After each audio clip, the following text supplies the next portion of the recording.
ცნობილი პოეტი და მწერალი ფრიდონ ხალვაში დღეს თბილისში გაიხსენეს. ფრიდონ ხალვაშის დაბადების დღის აღსანიშნავი საღამო საქართველოს მწერალთა კავშირში გაიმართა. პოეტსა და საზოგადო მოღვაწეს 17 მაისს 99 წელი შეუსრულდებოდა. შეკრებილებმა ფრიდონ ხალვაშის შემოქმედებაზე და ქართულ პოეზიაში მის გამორჩეულ ხელწერაზე ისაუბრეს. პოეტი წლების განმავლობაში ხელმძღვანელობდა დაჭერის მწერალთა კავშირსაც. ფრიდონ ხალვაში 50-მდე კრებულის ავტორია. იგი 2010 წლის 8 ივლისს გარდაიცვალა და ბათუმის საკათედრო ტაძრის ეზოშია დაკრძალული. ბატონი ფრიდონი მრავალ ჟანრში მუშაობდა, მისი ლექსები უპირველეს ყოვლისა, მისი რომანები, მისი პიესები დიდხანს ასაზრდოებდა და ასაზრდოებს საქართველოს სულიერ ცხოვრებას.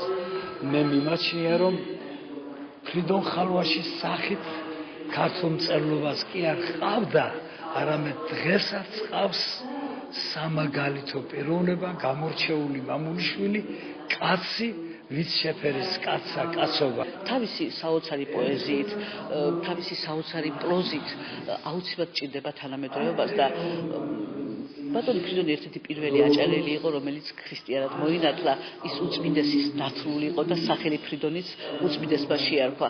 უთხრა რომ აიო ვეფხისტყაოსანში რო არისო თარდილი ტარიელი და ფრიდონის ზღვის მხარიდან არისო, შენ ის ფრიდონი იქნებიო და აი ამ სახელითი არა, უწმინდესის მადლითი არა და საღამოები ან ქადრეც ჩაუტარდა სიცოცხლეში და ეხლა რო კიდე ტარდება ეს მე ვარ თვესრები ამას ვარ ბედნიერი ამით.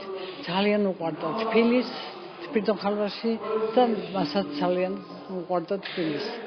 საპატიო მოქალაქეობაც მიანიჭეს 2000 წელი იყო მე მგონი თუ არ ვცდები და ძალიან ბედნიერი იყო იმით რომ თბილისის საპატიო მოქალაქე ვარ. მისთვის ძალიან ღირსეული პატივი იყო ეს.